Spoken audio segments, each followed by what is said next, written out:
Tinatayang aabot sa 2,800,000 piso ang halaga ng pinaghihinalaang smuggled na sigarilyo na nasabat sa isang joint checkpoint operation ng Philippine National Police sa Barangay Sadaan, Midsayap, Cotabato nitong Hulyo 23 ng kasalukuyang taon. Pinangunahan ng Highway Patrol Group 12 ang operasyon, katuwang ang Midsayap Municipal Police Station, 2nd Cotabato Provincial Mobile Force Company at Regional Intelligence Division 12 bilang bahagi ng pinaigting na kampanya laban sa carnapping, paglabag sa batas trapiko at smuggling. 2 sasakyan ang pinahinto sa checkpoint upang sumailalim sa inspeksyon at magpakita ng kaukulang dokumento ng sasakyan at kargamento. Sa halip na sumunod, umano'y pinaharurot ng mga driver ang kanilang mga sasakyan at nagtangkang tumakas. Agad namang nagsagawa ng hot pursuit operation ang mga otoridad at naabutan ang 2 sasakyan may humigit kumulang 150 metro mula sa checkpoint. Sa isinagawang inspeksyon, nakumpiska ang 1,000 at 100 reams ng New Berlin cigarettes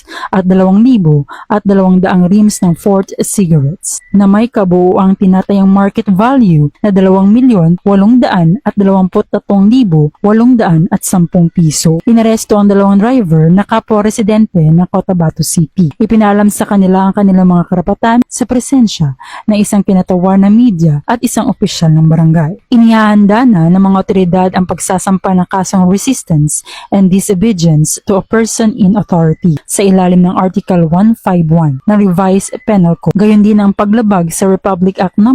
10863 o ang Customs Modernization and Tariff Act sa Provincial Prosecutor's Office. Patuloy namang pinaalalahanan ng Philippine National Police ang publiko na makipagtulungan sa mga checkpoint operation bilang bahagi ng pagpapanatili ng kapayapaan at pagsugpo sa mga iligal na gawain. Dito sa Cotabato Police Provincial Office, ako po si Police Corporal Bernadette Himalaya Camino, nag-uulat mula sa Police News Network. Bagong PNP para sa bagong Pilipinas, serbisyong mabilis, tapat at nararamdaman.